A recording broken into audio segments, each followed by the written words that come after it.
Welcome दोस्तों, आप सभी का वेलकम है हमारे यूट्यूब चैनल पर। तो आज हम लोग केमिस्ट्री का पार्ट 2 बनाने जा रहे हैं। पार्ट 2 वीडियो में क्या क्या आएगा उसको चलिए देखते हैं। ठीक है, तो देखिए इस वीडियो में, पिछले वीडियो में जैसे आपको पढ़ाए थे सब बेसिक्स को बताए थे, इसमें देखेंगे हम लोग क्या कि एलिमेंट्स कैसे कंबाइन करते हैं और कंपाउंड को फॉर्म करते हैं। ऐसा तो नहीं है कि एलिमेंट को ऐसे मिक्स कर दें और कंपाउंड बन जाए, वो केमिकली कंबाइन होते हैं। तो आइए हम लोग देखते हैं, कुछ लॉ फॉलो करते हैं, क्या क्या लॉ साइंटिस्ट ने दिया है उसको कंबाइन करते हैं, देखते पढ़ते हैं। मतलब एलिमेंट जो कंबाइन होता है केमिकली कंबाइन होता है, तो कुछ लॉ साइंटिस्ट ने दिया उसको हम लोग देखते हैं। उसको क्या बोलते हैं? Law of chemical law of chemical combination. ठीक है, कुछ लॉ फॉलो करते हुए केमिकल कॉम्बिनेशन करते हैं। ठीक है, तो पहला लॉ हम लोग देखते हैं, लॉ ऑफ कंजर्वेशन ऑफ मास। ठीक है, टोटल हम लोग 5 लॉ पढ़ेंगे। तो पहला लॉ है लॉ ऑफ कंजर्वेशन ऑफ मास। इसमें क्या बोलता है? इस लॉ हम लोग को ये बताता है कि total mass of the reactant and product, total mass of the reactant and product remain same. Total mass of the reactant and product is always equal to total mass of the reactant and product. Total mass of the reactant is always equal to the product of the reaction। ये दिया है। ठीक है, total mass of the reactant is always equal to the product of the reaction. Total mass of the product के बराबर होता है। ठीक है, इसका मतलब इसको हम लोग एग्जांपल से समझते हैं। मतलब टोटल मास, अगर रिएक्टेंट में जितना मास हम लोग लेंगे, प्रोडक्ट के बाद में हम लोग का मास भी वही इक्वल होगा। मतलब इसका मतलब क्या होता है कि इसको हम लोग ये भी बोलते हैं कि मैटर, इसको ऐसे ही बोलते हैं, और matter can neither be created nor destroyed.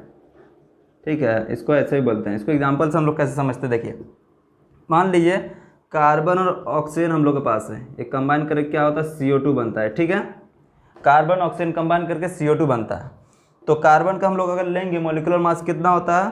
12 होता है। ऑक्सीजन का कितना होता है? 16 होता है। इसमें 2 है तो 2 मॉलिक्यूल हो जाएगा, तो 16 का 32 हो जाएगा। ठीक है, ये दोनों को कंबाइन करेंगे तो कितना आएगा? 44 ग्राम। ठीक है, इसमें देखते हैं कार्बन का कितना हो गया? 12, इसमें कितना हो गया? 32। दोनों को कंबाइन करेंगे तो 44 ग्राम। इससे क्या पता चलता है कि total mass of the reactant is equal to the total mass of the product. तो वही हम लोग क्या बताता है? Law of conservation of mass. 10 में पढ़े होंगे, तो ये है। अब इसके बाद आता है दूसरा लॉ, हम लोग का आता है, सिंपल लॉ है। अब आइए देखते हैं दूसरा लॉ। सेकेंड लॉ हम लोग को क्या बताता है? लॉ ऑफ कांस्टेंट प्रोपोर्शन या डेफिनिट प्रोपोर्शन। ठीक है, लॉ ऑफ कांस्टेंट प्रोपोर्शन और डेफिनिट प्रोपोर्शन। देखिए second law, law of constant proportion. ठीक है, इसको डेफिनिट प्रोपोर्शन ही बोलते हैं। कांस्टेंट को डेफिनिट प्रोपोर्शन ही बोल सकते हैं। ये लॉ हम लोग को क्या बताता है? देखिए, whatever be the source of compound,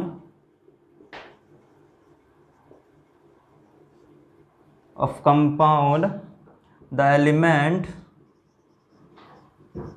combine in fixed ratio by volume and weight. ये हम लोग को लॉ ऑफ डेफिनेट प्रोपोर्शन या कांस्टेंट प्रोपोर्शन बताता है। मतलब whatever be the source of compound the elements combine in fixed ratio by volume and weight. मतलब इसका समझने से पहले, इसको समझने से पहले एग्जाम्पल देख लेते हैं, आपको सारा क्लियर हो जाएगा। मतलब सोर्स कोई भी हो, कंपाउंड का कोई भी सोर्स हो, वो क्या उससे कुछ लेना देना, लेकिन एलिमेंट जो कंबाइन होगा कैसे कंबाइन होगा, fixed ratio by volume and weight. मतलब जैसे वाटर हम लोग लेंगे, वाटर हम लोग को कहाँ कहाँ से मिलता है, सोर्स का एक रिवर होता है, ठीक है, सी होता है, टैप वगैरह होता है। इससे क्या होता है, वाटर कहीं से भी मिलता है, लेकिन इसको अगर देखेंगे तो ये फिक्स्ड वेट और फिक्स्ड वॉल्यूम में कंबाइन होता है। मतलब इसमें देखिए कौन सा वॉल्यूम कैसा है, 2:1, हाइड्रोजन कितना है 2 है, ऑक्सीजन का 1 है, 2:1 में कंबाइन हुआ बाय वॉल्यूम, बाय वॉल्यूम है ना 2:1। और इसी को अगर वेट देखेंगे बाय वेट, हाइड्रोजन कितना वेट है 2 है, 2 मॉलिक्यूल्स है तो 2 हो जाएगा। ऑक्सीजन का कितना है 16 होता है, तो इसको काटेंगे तो 1:8, हमेशा ये फिक्स्ड होगा, ठीक है। कि कहीं से भी इसका सोर्स, रिवर से भी वाटर लेंगे तो यही वॉल्यूम और यही वेट में कंबाइन होगा, सी से भी लेंगे तो यही होगा, टैप से भी लेंगे तो यही होगा, कहीं से भी लेंगे, वाट एवर भी द सोर्स, तो किस रेशियो में कंबाइन होगा 1:8 बाई वेट में कंबाइन होगा, और वॉल्यूम होगा 2:1 का वॉल्यूम होगा, ये कंबाइन होगा, ठीक है। और एक एग्जांपल हम लोग लेते हैं CO2 का। CO2 का अगर एग्जांपल लेंगे, CO2 हम लोग कहाँ से मिलता है, एक प्लांट, दूसरा एनिमल हो जाएगा, बहुत सारे जगह CO2 मिलता है, पोल्यूशन भी होता है, पोल्यूशन में भी CO2 होता है, ठीक है। अगर CO2 मॉलिक्यूल के देखेंगे, कार्बन का क्या है 1 है, ऑक्सीजन का कितना है 2 है, 1:2 बाई वॉल्यूम है, बाई वॉल्यूम है 1:2 बाई वॉल्यूम है। अगर इसका वेट देखेंगे, कार्बन का कितना होता है 12, ऑक्सीजन का 16 होता है, इसमें 2 है तो 32 हो जाएगा। इसको कट करेंगे 3:8 का बाई वेट में कटेगा, ठीक है। तो हमेशा कहीं से भी सोर्स, आप पॉल्यूशन में भी देख लीजिए, उसमें कार्बन डाइऑक्साइड होता है, उसमें भी क्या होगा 1:2 बाई वॉल्यूम में कंबाइन होगा, ठीक है, इसका मॉलिक्यूल्स, ठीक है, और 3:8 बाई वेट होगा इसका। तो ये आपका लॉ ऑफ कांस्टेंट प्रोपोर्शन हम लोग को यही बताता है, ठीक है। ये होता है लॉ ऑफ कांस्टेंट प्रोपोर्शन। इस पर एक क्वेश्चन देखते हैं, उससे और क्लियर होगा। चलिए क्वेश्चन हम लोग देखते हैं लॉ ऑफ कांस्टेंट प्रोपोर्शन पर, ठीक है। ये क्या कहता है, क्वेश्चन है आपके सामने कि मैग्नीशियम का, देखिए एक क्वेश्चन दिया हुआ 0.243 gram of magnesium on burning, ठीक, with oxygen yield of 0.403 gram of MgO, ठीक है। ये पहला एक्सपेरिमेंट है, ये एक्सपेरिमेंट, 2 एक्सपेरिमेंट किया गया है, पहला एक्सपेरिमेंट है। दूसरा में क्या बताया गया कि 0.182 ग्राम ऑफ मैग्नीशियम लिया गया ऑन बर्निंग, इसको क्या किया गया, burning with oxygen yield of क्या 0.302 ग्राम ऑफ MgO। ये दूसरा एक्सपेरिमेंट है, ठीक है। ये 0.302 ग्राम ऑफ मैग्नीशियम ऑक्साइड, ठीक है। इसमें क्या बताया है, लॉ ऑफ डेफिनिट या कांस्टेंट प्रोपोर्शन। देखिए मैग्नीशियम इसमें कितना लिया गया पहला एक्सपेरिमेंट में, इसको अगर ग्राफ में लिखेंगे, इससे मैग्नीशियम पहला, दूसरा और तीसरा कंबाइन करके क्या हुआ, ठीक है। 2 एक्सपेरिमेंट है, यहाँ पे एक्सपेरिमेंट 1 लिखेंगे, यहाँ पे 2 लिखेंगे। देखिए पहला मैग्नीशियम कितना है 0.243 है, दूसरा में कितना है 0.182 है, ठीक है। अब इसको बर्न किया गया तो कितना मैग्नीशियम ऑक्साइड मिला 0.403 मिला, और दूसरा में कितना मिला 0.302 ग्राम का मिला, ठीक है। तो हम लोग को वो क्या बोलता है कि whatever with the source the element जो कंबाइन होगा वो फिक्स्ड रेशियो ऑफ वॉल्यूम और वेट में कंबाइन होगा, ठीक है। अब इसको अगर ऑक्सीजन का निकालेंगे तो कैसे निकालेंगे, ये रिएक्टेंट हो गया, ये प्रोडक्ट मिला, इसको इससे सब्ट्रैक्ट करें तो क्या निकलेगा, हम लोग को ऑक्सीजन का निकल जाएगा। तो क्या हो जाएगा, सेपरेट कीजिए, 0.403 को सेपरेट करेंगे 0.243 से 0.160 आपका ऑक्सीजन आ जाएगा, ठीक है। अब दूसरा अगर करेंगे हम लोग 0.302 और 0.182 तो 2 1, ठीक है। ऑक्सीजन इसमें कितना आ जाएगा 120। देखिए तो वाट एवर भी द सोर्स बोला है, एलिमेंट जो कंबाइन होगा फिक्स रेशियो बाय वेट और वॉल्यूम होगा। इसमें देखिए अगर पहला एक्सपेरिमेंट में 1 में अगर मैग्नीशियम और ऑक्सीजन का अगर रेशियो देखेंगे तो क्या होगा, 0.243 को 0.160 से डिवाइड कीजिए।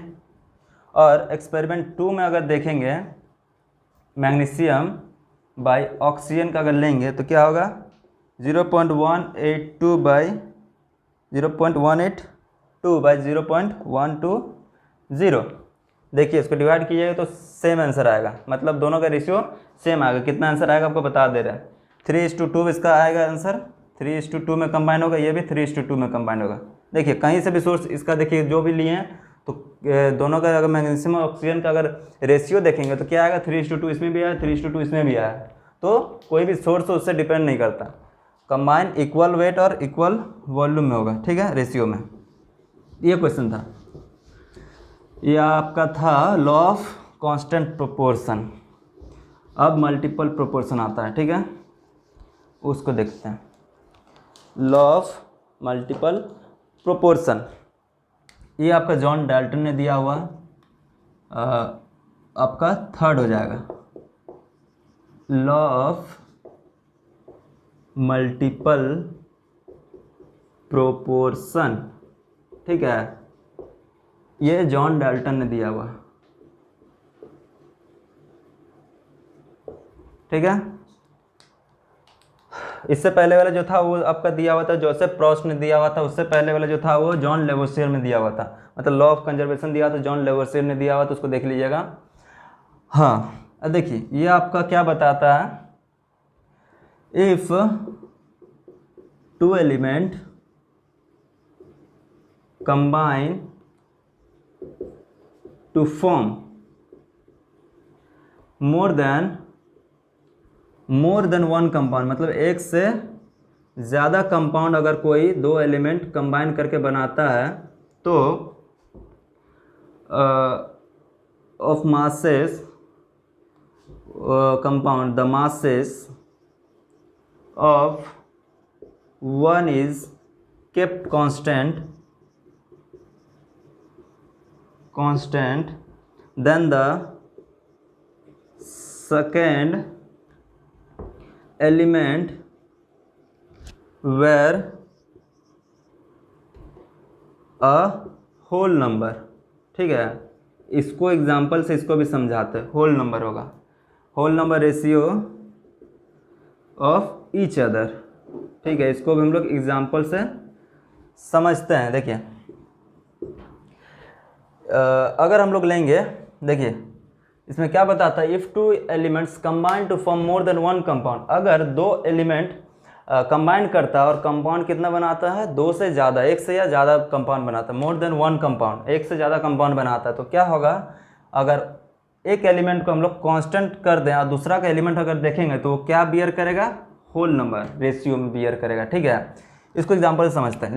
जैसे देखिए कार्बन और ऑक्सीजन के एग्जांपल लेते हैं, ठीक है, क्या होता है CO2 बनता है, ठीक है।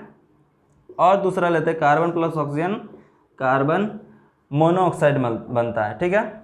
इसमें आपको क्या बताया गया कि 2 से ज़्यादा अगर कंबाइन करेगा तो क्या होगा, एक वो कांस्टेंट रखेगा, एक एलिमेंट को अगर कांस्टेंट रखेंगे तो दूसरा एलिमेंट क्या करेगा, सिंपल होल नंबर रेशियो में वो बियर करेगा। मतलब कार्बन का यहाँ पे कितना मास होता है 12, यहाँ पे कितना होता है, सब में 12 है, यहाँ कितना होगा ऑक्सीजन का 32, यहाँ कितना होगा 16 होगा, ठीक है। यहाँ कितना होगा 12 + 32 44 होगा, ठीक है। यहाँ कितना होगा 12 + 16 8 और 28 होगा, ठीक है। अब देखिए हम लोग को कंपाउंड से कुछ लेना देना नहीं है, जो प्रोडक्ट बना उससे लेना देना नहीं है, लेना देना किससे, एलिमेंट से। दो कंबाइन किया, अगर इसको ये क्या है 12:12 है, मतलब कांस्टेंट है, कांस्टेंट रखे 12:12 है। दूसरा देखिए ये अगर कंबाइन करें तो सिंपल बियर होल नंबर में इसका आएगा 2:1, समझे। ये 32 है, 16 है, इसको डिवाइड करेंगे तो सिंपल होल नंबर रेशियो में बियर होगा। इसको अगर समझ में नहीं आया तो इससे बेहतर एक और एग्जांपल आपको देते हैं, ठीक है। इससे बेहतर एग्जांपल आपको देते हैं। देखिए आप अगर नाइट्रोजन और ऑक्सीजन का अगर देखिएगा तो दोनों कंबाइन करके क्या बनाते हैं, टोटल 5 बनाते हैं। जैसे देखिए नाइट्रोजन और ऑक्सीजन की एग्जांपल लेंगे तो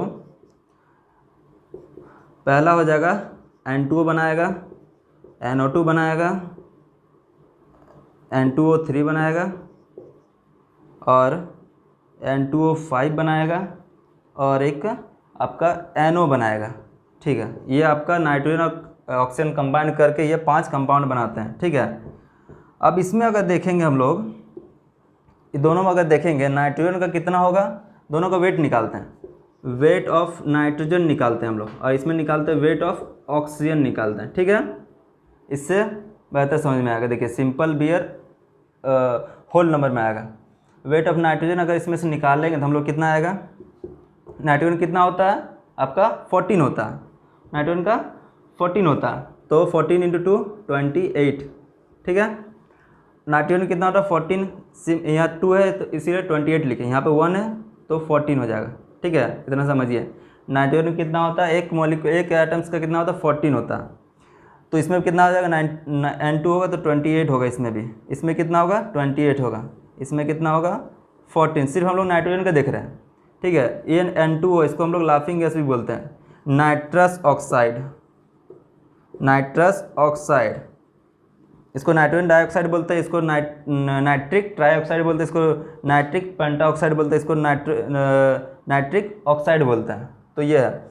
अब नाइट्रोजन का देखिए ऐसा इतना आ गया। अब वेट ऑफ ऑक्सीजन हम लोग फाइंड आउट करते हैं। देखिए ऑक्सीजन का कितना होता है 16 होता है, इसमें 2 है तो इसका कितना हो जाएगा 32 हो जाएगा, इसमें 3 है तो 48 होगा, इसमें 5 है तो 80 होगा, 16 × 5, इसमें 1 है तो आपका 16 हो जाएगा, ठीक है। आपका अगर देखेंगे मल्टीपल प्रोपोर्शन क्या कहता है, जॉन डाल्टन क्या कहता है कि एक एलिमेंट को अगर कांस्टेंट रखा जाएगा तो नाइट्रोजन ऑक्सीजन मिलकर ही कंपाउंड बनेगा ना N2O, नाइट्रोजन मिलेगा और ऑक्सीजन मिलेगा, केमिकली कंबाइन होगा तो हम लोग क्या मिलेगा N2O मिलेगा, ये सारा आपका कंपाउंड बनेगा। तो अगर इसमें क्या बोलते हैं, एक अगर आपका एलिमेंट का मास को अगर सेम रखा जाए, कांस्टेंट रखा जाए, तो दूसरा इक्वल रेशियो और प्रोपोर्शन में मतलब बियर करेगा क्या, आपका सिंपल होल नंबर में बियर करेगा, ठीक है। आपका सिंपल होल नंबर बियर करेगा। तो कांस्टेंट रखते हैं, देखिए नाइट्रोजन का अगर कांस्टेंट रखते हैं तो इसको सबको 14 में, इसमें 14 है तो इसमें 14, सबको 14 करना होगा। इसको कट करते हैं 2 से तो 14 आएगा, इसको कट करेंगे तो इसको भी करना होगा 8, इसको ही तो 14 है 14 जाएगा, इसको 14 से 2 से कट करेंगे तो इसमें भी 24, इसको भी करना होगा। इसको अगर 2 से करेंगे तो इसमें 14 होगा तो ये 40 होगा। इसको भी अगर करेंगे हम लोग तो सब, इसको नहीं करेंगे, 14 का 14 है, सबको 14 कांस्टेंट रख रहे हैं तो आपका ये हो गया। और अगर इधर कितना मिला हम लोग को ऑक्सीजन का 8:32:24:40:16। इसको और अगर सिंपलेस्ट फॉर्म में लिखेंगे तो 4 से कट कीजिए, 4 2 जा 8, 4 8 जा, 4 6 जा, 4 10 जा, 4 2 जा, और 2 से करेंगे तो 1:4:3:5 यहाँ पे 8 होगा, कितना है 16 है, तो यहाँ पे 16 है तो ये 8 हो जाएगा, 4 होगा, ठीक है। कहीं गलती हुआ है, 8 32 24 40, ये 4 हो गया, यहाँ पे 4 होगा, 8 है यहाँ पे। देखिए इसको अगर हम लोग 8 से कट करेंगे 1 4 3 5 2, ठीक है, ये आ गया। अगर इसको अगर सजाएंगे मतलब अच्छे तरीके से लिखेंगे तो इसको अगर कैसे लिख सकते हैं, तो हम लोग ऐसे अंदाजा लिखें। इसको अगर लिखेंगे तो हम लोग कैसे लिख सकते हैं 1:2:3:3:5। देखिए सिंपल होल नंबर में बियर कर रहा है तो एक को कांस्टेंट रखेंगे तो ये क्या करेगा, कितना में बियर करेगा, सिंपल होल नंबर या रेशियो में बियर करेगा, ठीक है। 1:2:3 ये सब क्या है, होल नंबर है, तो ये आपका मल्टीपल प्रोपोर्शन ये आपको बताता है, ठीक है। तो ये लॉ था, एग्जाम्पल से बेहतर समझिए। अब ये थर्ड हो गया। अब चौथा देखते हैं हम लोग, चौथा लॉ देखते हैं हम लोग, क्या है वो गैसेस पर बेस्ड है, गे-लुसेक लॉ, ठीक है। उसको हम लोग देखते हैं कैसे होता है। चलिए लिखते हैं 4 नंबर, गे-लुसेक लॉ, ठीक, ऑफ गैसेस। ये गैसेस गैसेस के बारे में बताएगा, गैसेस वॉल्यूम, ठीक है। ये आपका फोर्थ है, गे-लुसेक लॉ ऑफ गैसेस वॉल्यूम है, ठीक है। इसमें क्या बताता है, इफ़ टू गैसेस, इसको याद रखिए, गैसेस के लिए गे-लुसेक लॉ है। If two gases combine to give a third gas, then all the reactant and product bear a whole number,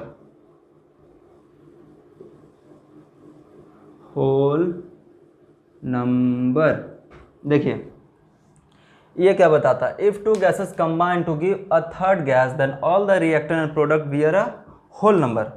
इसको भी एग्जांपल समझिए, ऐसे तो समझ में नहीं आएगा, ठीक है। देखिए इसमें अगर एग्जांपल लेते हैं H2 plus Cl2 gives twice HCl, ये सारे गैस हैं, ये सिर्फ गैस के लिए वैलिड है, ठीक है। HCl भी गैस है। देखिए if two gases combine to give a third gas then all the reactant product bear a whole number है, ठीक है। अगर इसमें देखिए क्या है, हाइड्रोजन का वॉल्यूम कितना है, 1 वॉल्यूम है, इसमें भी कितना है, 1 वॉल्यूम है, इसका कितना है, 2 वॉल्यूम है, ठीक है। अगर मान लीजिए हम लोग एग्जांपल लेते हैं, हाइड्रोजन अगर हम लोग 100 ml लिए हैं, ठीक है, तो एक वॉल्यूम में 100 ml है, तो इसमें भी एक वॉल्यूम में कितना ml होगा, क्लोरीन कितना होगा, 100 ml, ठीक है। एक वॉल्यूम में 100 ml लिया तो इसमें भी एक वॉल्यूम में 100 ml होगा, तो इसमें 2 वॉल्यूम में कितना हो जाएगा, एक वॉल्यूम में 100 है तो 2 वॉल्यूम में 200 ml, ठीक है। यही आपका गैस-लुसेक लॉ बताता है कि एक वॉल्यूम में अगर 100 ml होगा, दूसरा वॉल्यूम अगर इसमें भी एक वॉल्यूम में 100 ml होगा, तो प्रोडक्ट में क्या होगा, 2 वॉल्यूम है तो 200 होगा, 200 हो जाएगा। 1 वॉल्यूम होगा तो 100 हो जाएगा, 3 वॉल्यूम होगा तो 300 होगा। तो ये आपका गैस-लुसेक लॉ बताता है। और एक एग्जांपल देते हैं आपको मीथेन का एग्जांपल देते हैं। मीथेन CH4 प्लस 2O2, ये बैलेंस है आपका, CO2 प्लस ट्वाइस H2O, ये प्लस हीट रिलीज करेगा, ये हीट रिलीज करेगा। तो देखिए ये भी आपका गैस है, ये भी आपका गैस है, सब गैस में होना चाहिए, गैसेस स्टेट में होना चाहिए, ठीक है। ये भी गैस है, ये H2O तो क्या है, लिक्विड है, ये आपका नहीं होगा, ठीक है। ये भी आपका गैस है, ये भी गैस है, CH4। देखिए अगर हम लोग मीथेन 100, इसमें पहले देखिए कितना 1 वॉल्यूम है, इसका कुछ नहीं तो 1 है, इसमें कितना 2 वॉल्यूम है, इसमें कितना कुछ नहीं तो 1 है, 1 वॉल्यूम है, वो इसको नहीं लेंगे, सिर्फ गैसेस वाला का लेंगे हम लोग, ठीक है। अगर मान लीजिए CH4 अगर हम लोग 100 ml लिए तो 1 वॉल्यूम का 100 ml हो जाएगा, तो इसमें 2 वॉल्यूम में अगर ऑक्सीजन है तो 200 हो जाएगा, ठीक है, 200 ml हो जाएगा। इसमें भी अगर 1 वॉल्यूम का 100 ml लिए हैं तो 2 वॉल्यूम का 200 हो जाएगा, तो इसमें 1 वॉल्यूम का कितना हो जाएगा, 100 ml, सिंपल है, ठीक है।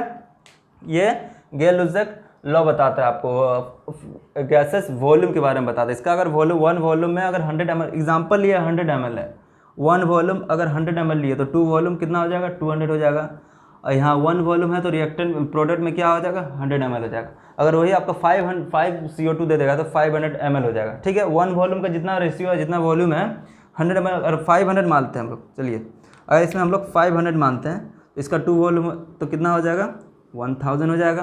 तो यहाँ 1 वॉल्यूम का 500 मान ले तो 1 वॉल्यूम का यहाँ भी क्या हो जाएगा 500। तो ये आपका गेल-लुजैक लॉ बताता है। ठीक है, अब आखिरी आपका 5वां लॉ जो है एवोगैड्रोज हाइपोथेसिस, इसको एवोगैड्रोज लॉ बोलते हैं। देखिए ये क्या बताता है एवोगैड्रोज लॉ।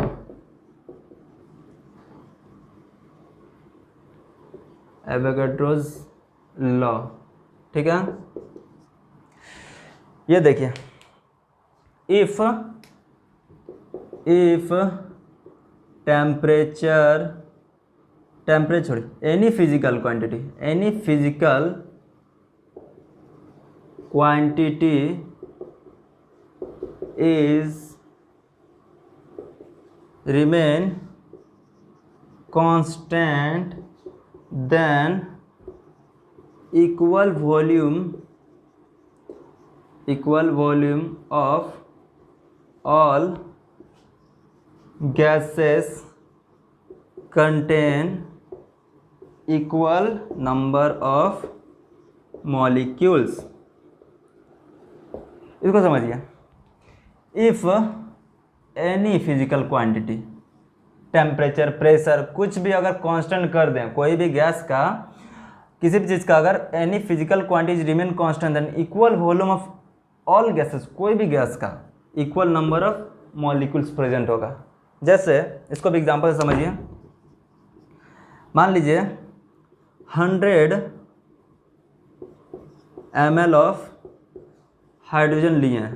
ठीक है, एक कंटेनर है मान लीजिए, उसमें क्या लिए हैं 100 ml ऑफ, ये इसका कैपेसिटी कितना है 100 ml है, इस ग्लास का कैपेसिटी कितना है 100 ml है मान लीजिए। अगर इसमें अगर हम लोग 100 ml ऑफ H2 अगर हाइड्रोजन डालेंगे तो क्या होगा, इसमें मॉलिक्यूल्स मान लीजिए X मॉलिक्यूल्स इसमें प्रेजेंट होगा। 100 ml अगर लिए हैं तो उसमें गिनने तो नहीं आएंगे, अप्रोक्स मान लीजिए X मॉलिक्यूल्स उसमें प्रेजेंट है। ठीक है, और वही अगर हम लोग 100 ml ऑफ ऑक्सीजन लेंगे तो इसमें कितना मॉलिक्यूल्स प्रेजेंट होगा X मॉलिक्यूल्स, समझे। इसमें भी अगर 100 ml अगर ऑक्सीजन भी लेंगे तो इसमें भी कितना मॉलिक्यूल्स प्रेजेंट होगा X मॉलिक्यूल्स प्रेजेंट होगा। तो ये आपका एवोगैड्रोज लॉ बताता है। ठीक है, अगर हम लोग यही अगर 100 ml ऑफ, इसको मिटाते हैं, यही अगर हम लोग 100 ml ऑफ CO2 लें, CO2 गैस लें, तो इसमें भी कितना प्रेजेंट होगा X मॉलिक्यूल। सिंपल है, X मॉलिक्यूल्स। अगर हम लोग अब बोलिएगा 50 ml ऑफ ले लें, 50 ml ऑफ CO2 अगर लें, ठीक है, अगर 50 ml ऑफ CO2 लें, 100 ml में X था तो 50 ml इसका आधा हो गया, X/2 मॉलिक्यूल्स प्रेजेंट होगा। ठीक है, तो ये लो ये बताता है कि any physical quantity, temperature, pressure कोई भी कांस्टेंट रख दें तो गैस में जो मॉलिक्यूल्स कंटेन होगा equal volume of all gases, मतलब इक्वल वॉल्यूम लिए हैं सब गैसेस का इक्वल वॉल्यूम, 100 ml लिए 100 ml लिए तो उसमें क्या equal number of molecules present होगा। तो एवोगैड्रोज लॉ यही हम लोग को बताता है। ठीक है, तो ये 5 लॉ थे, ये 5 लॉ थे। ठीक है, तो यही आपका आज का वीडियो में था।